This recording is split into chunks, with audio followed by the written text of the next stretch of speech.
All right, let's jump right in. Welcome to today's Explainer, where we're going to unpack one of the most massive technological shifts happening literally right under our noses. For the last couple of years, if you looked at Elon Musk's companies, it just seemed like a bunch of totally unrelated projects.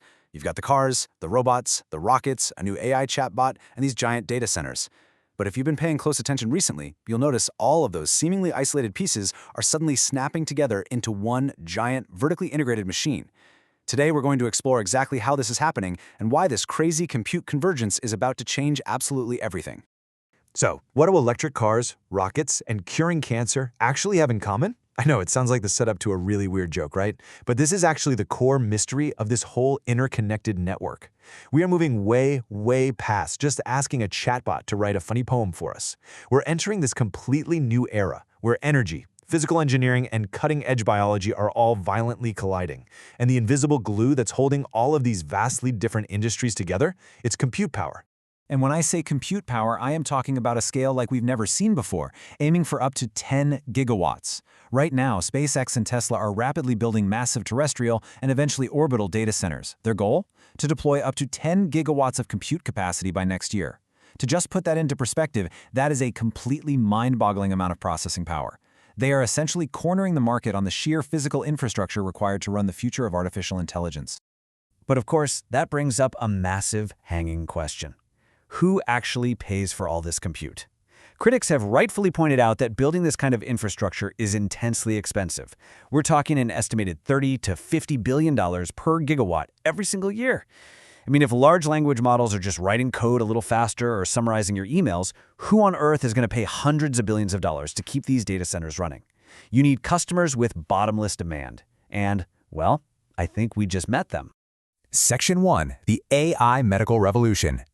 It turns out the biggest customers for this unprecedented level of compute aren't just other tech companies. It's the medical industry, big pharma, and government health agencies. And the real-world proof of this shift? It is already here. Moderna recently finished a groundbreaking 5-year Phase 3 trial where they successfully used AI combined with mRNA technology to prevent the recurrence of high-risk cancer, specifically melanoma. This is not some theoretical future tech. This is a highly targeted, customized cancer vaccine that literally more than doubled Moderna's stock value almost overnight, all because of the incredible implications it has for the future of medicine. So here's exactly how this process unfolds in the real world. Step 1. Doctors take a biopsy and analyze your specific tumor. Then, Step 2. AI calculates a highly customized cocktail of 34 specific antigens designed to supercharge your T cells so they can fight your exact cancer. Step 3. They sequence that personalized mRNA. And finally, Step 4. They administer the treatment, just like getting a standard flu shot. So instead of your body slowly trying to figure out what's attacking it on its own, AI calculates the absolute perfect silver bullet for your unique immune system.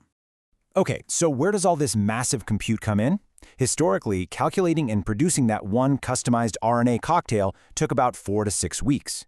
But when you inject massive AI compute power into the mix, that turnaround time can shrink to under 2 weeks. Plus, that Moderna trial actually used an algorithm frozen back in 2021. Just imagine applying tomorrow's compute power to constantly improve that algorithm, pushing those success rates up to 80 or 90%. But to pull that off, you need gigawatts of processing power. Section 2. The AI ultrasound spas. Now, curing cancer is incredible, obviously, but preventing it from ever getting dangerous in the first place, that is the ultimate goal. And this is where AI imaging analysis is about to completely disrupt the traditional hospital visit. 50,000. Midjourney, the AI graphics company, is actually funding the creation of 50,000 immersive ultrasound spa clinics across the United States. They're aiming to have the first ones open by 2027. The vision here is to make advanced body scans as common, cheap, and easy as visiting a day spa once a month. The actual consumer experience sounds straight out of a science fiction movie. You're submerged in this immersive pool of water, surrounded by 40 different ultrasound sensors that are taking a slice of your body every 400 microseconds. Because they're running all of this through big data and machine learning, this totally safe, zero-radiation ultrasound can achieve MRI levels of detection. We're talking about spotting tiny, fast-growing cancer cells long before they ever become unmanageable. It's cheap, it's fast, and it's completely safe. But here is the catch. Every single one of those billions of scans requires 2 petaflops of compute power to process. If you have 50,000 clinics doing 1,000 scans a day, you need entire megapods of data centers just to process the images. The speed at which we can deploy these life-saving clinics is entirely bottlenecked by how fast we can build the physical compute infrastructure to run them. And why will governments happily open their checkbooks to pay for this compute? Because of the $5 trillion the U.S. healthcare system spends every single year, mostly on managing chronic diseases and late-stage morbidity. If you can detect diseases instantly and cure them with personalized mRNA, the government would gladly fund a $100 billion Operation Warp Speed for AI medicine. Suddenly, throwing $50 billion at a gigawatt data center looks like an absolute bargain. Section 3. Grokbot and idle cars. Let's pivot away from biology for a second and look at the broader consumer economy, because the medical industry, that's just one massive customer. To understand the rest of the demand, we have to look at how software itself is evolving. First, let's get our definition straight. An AI agent is vastly different from the standard large language models we're all used to, where you ask a question and it just types out an answer. A true AI agent, like the newly released Grokbot, autonomously controls your screen, your mouse, your keystrokes, and your software to actually execute complex tasks for you, like formatting an entire Excel spreadsheet or managing your messy calendar.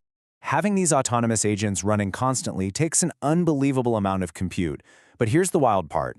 There are millions of idle Teslas just sitting in driveways right now, and they each have an incredibly powerful A4 chip inside them. Instead of relying solely on massive, centralized cloud servers, this creates a vast, distributed data center that's just waiting to be activated. And the hypothetical math behind this is a win for literally everyone in the ecosystem. Let's say one idle Tesla AI4 chip can reliably run 10 Grokbots for users around the world throughout the day. That could generate roughly $2,000 a month in revenue. In this split, SpaceX gets $800 for the AI software, Tesla gets $800 for the hardware infrastructure, and you, the actual car owner, get $400 a month just for letting your idle car process data in the driveway. Your car literally pays for itself while you sleep. Section 4. The macro-hard software shift.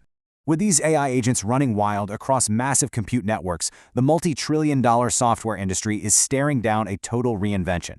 Just think about traditional software today dominated by giants like Microsoft. It's generalized, it's bulky, and you pay these really expensive subscriptions for bloated features you maybe use 5% of.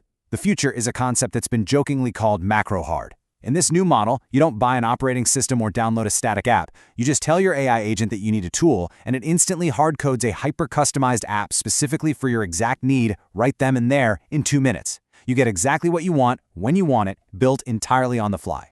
And all these interconnected companies are building the exact tools to make this a reality, aggressively pulling developers away from competitors like Microsoft and Anthropic. You've got Cursor teams acting as the slick front-end interface, Grokbot managing the autonomous agents, Grokbuild actually generating the raw code, and Cursor Origin aiming to completely replace GitHub as the foundational repository. It is a completely sealed, hyper-efficient ecosystem designed from the ground up for AI agents, and it's built to redirect trillions of dollars in software value straight into the XAI network. Section 5. A new industrial revolution. Zoom out with me for a second. When you pull all of these pieces together, the medical breakthroughs, the consumer agents, the distributed compute in cars, and this total software disruption, a really profound historical analogy becomes pretty clear. The first industrial revolution used steam, coal, and oil to scale our physical power 1,000 times over, but it took a century and a half to fully reshape civilization.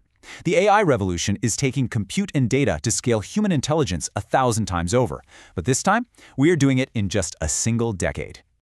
Ultimately, no single entity out there is positioned to capture this convergence quite like this vertically integrated network.